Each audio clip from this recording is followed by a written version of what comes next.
Here's Heather Overton to tell us what's happening and what's new with the State Fair.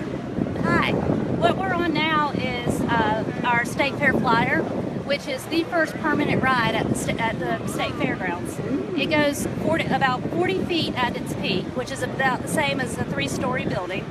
And you're going over, it's about a 7-minute ride across the Midway.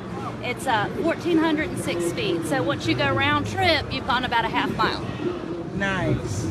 This is so fun. It's $5 one way and then $8 for the round trip.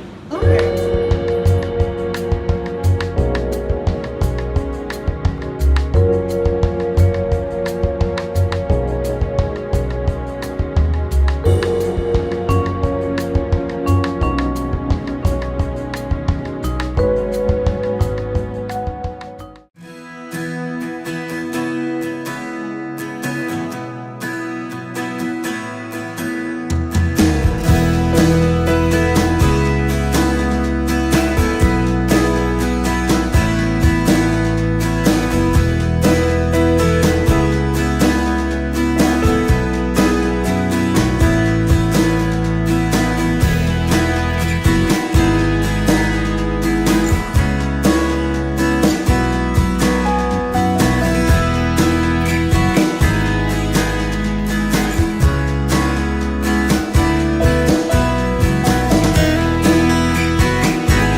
Back of the wood, the back of the instrument, the sides of the instrument, and of course the neck. And here's a sample neck that I'm working on right now, all made out of red maple. All right, show you a couple different designs that I make. This particular design is over 300 years old. It has a beautiful red maple back that came right out of North Carolina, the red spruce top, but this style is over 300 years old. This instrument is a little bit more of my creation, and it has North Carolina ruby eyes. Again, red maple on the back, looks a little bit like feathers, and spruce top. That's gorgeous.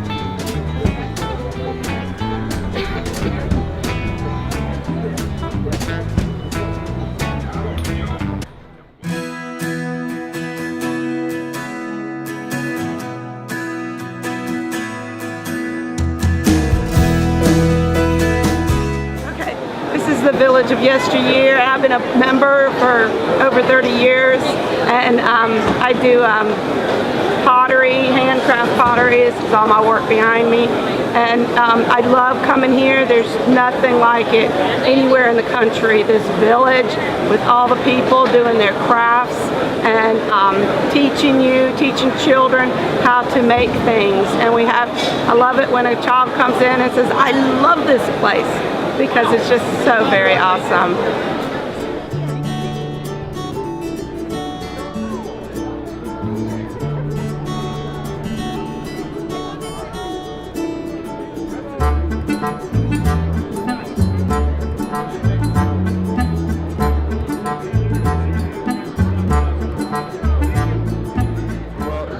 These banjos represent the type of banjo that was up in the mountains in the late 1800s, and they're called mountain or fretless banjos. They don't have the little frets, which are the little bars going across the neck, and that's because if you ever build a fretted instrument, you have to make sure the frets are the exact position they need to be in, because if they're even a fraction of an inch off, it's not going to sound quite right.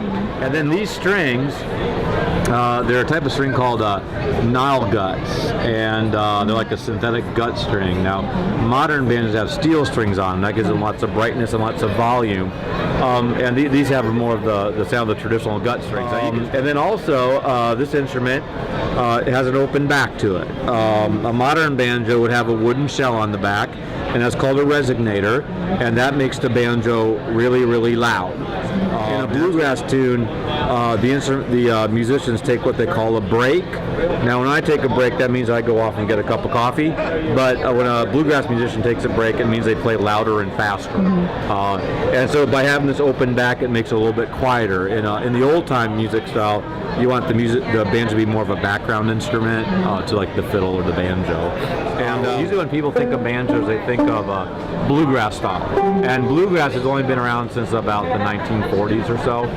But the old-time style has been around for about 300 years.